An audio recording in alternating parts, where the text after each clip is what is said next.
dowladda Soomaaliya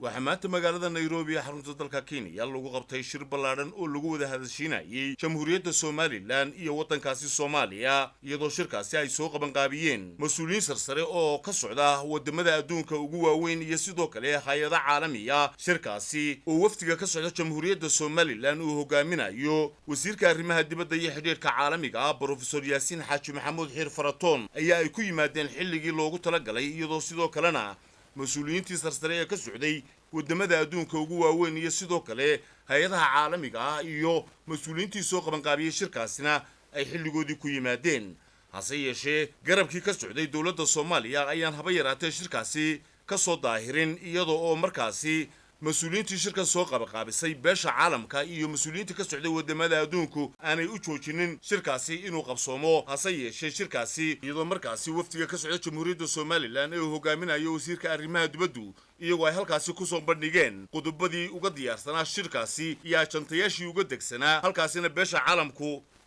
ugu riyaaqday kana garwaaqsadeen iyagoo geesta kalena beesha caalamku aad uga xanaaqsan ballanbaajiska garabada ka socda dowladda Soomaaliya ay shirkaasi ku iman waayeen una arkeen qaar cagajiid ah oo aan marnaba shirarkaasi aan daacad ka ahayn kadib markii shirkaasi uu soo dhamaaday ayaa wasiirka arrimaha dibadda iyo xiriirka caalamiga Professor Yaasiin Xaaji Maxamuud Xiir Faratoon aan wax ka weydiinay qaabkii shirkaasi uu dhacay ee ugu qabsoomay garbadii Somaliland iyo beesha caalamka iyo maqnaashiyaha dowladda Soomaaliya waxa ay ku sababeeyeen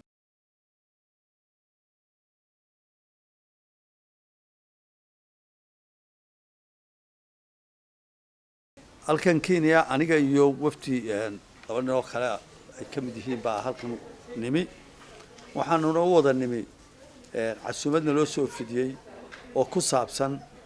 Soomaaliya iyo Somaliland sidii ay u wada hadli lahaayeen ee khilaafka ay uga wada hadli lahaayeen iyo labadooda dal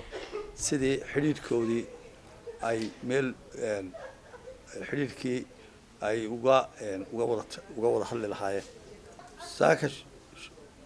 saaka waxa xalay waxaanu ku seexanay in shirkaasu saaka bilaabmayo tana maanta inuu bilaabmo saaka 9 subaxnimo inuu hodheel Windsor la yiraahdo magaalada Nairobi ku yaala ka bilaabmo waa tagnay waftigayagii Somaliland ka socday waftigii Soomaaliya ka socdayna way yimaadeen xalayto 4 nin oo xamar laga soo diray baa yimi oo maxay sita de amarkii iyo maxay mas'alaadii ay ku masilayeen dalka Soomaaliya 4 nin oo wata ayaa yimi saaka markaanu soo toosnay ayaa naloo yimi hay'adda shirka qaban qaabinaysa baa soo wargelisay waxay tiri shirkii Soomaaliya ka soo qayb gali mayso Soomaaliya way nala soo hadashay go'aan bay dawladda ka soo baxay Soomaaliya waxay soo sheegtay inaan shirka ka qayb galin marka anagu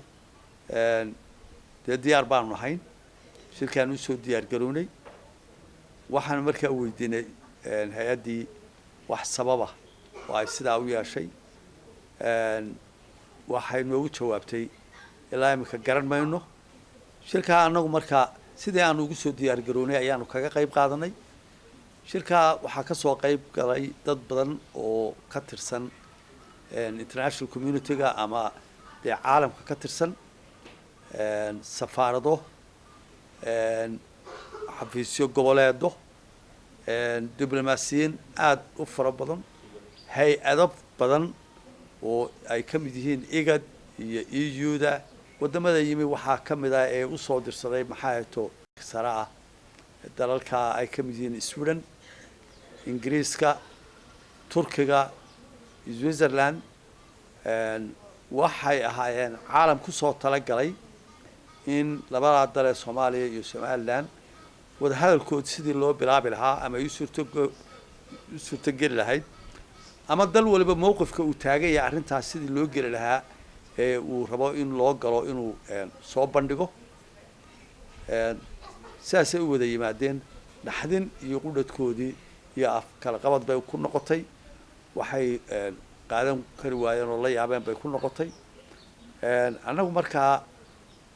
taayadii baanu ka wadanay shirkii waa la soo fadhiistay Soomaaliya ma soo fadhiisan Somaliland baanu ku soo fadhiisanay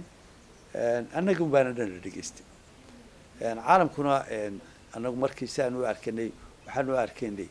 in dee annagu sidii habboonayd ee loo baahnaa aanu yeelay marar dambe waxaa nagu soo oo shirka laga soo baxay waxaana soo gaadhaysay in social mediaha iyo dawladdaasu ay ku soo saartay warar ku soo saartay Soomaaliya ay leedahay waxaanu shirka u imaan weynay Kenya ayaanu isku xunnahay oo Kenya aanu u aragnaa inaanay dhexdhexaad halkaa lagu qabanayo shirka inaanay arrintan dhexdhexaad ka noqon Kenya anaga nama heshiimaanayay ayay ahayd wadamo caalami ah ayaa meesha isugu yimi oo rabay inay arrintaa galaan oo waxa imikana la weydiinayaana waxa ahayd sidaanu diyaarka ugu nahay in wada hadal la wada galo ayuu bay ahayd waxa maanta la isweydiinayay iyo qolada mowqifka aragto sida u aragto in dhexdhexaadin lagu gali karo Cabdullaahi Cabdi Cali warbaahinta qaranka Jamhuuriyadda Somaliland magaalada Nairobi.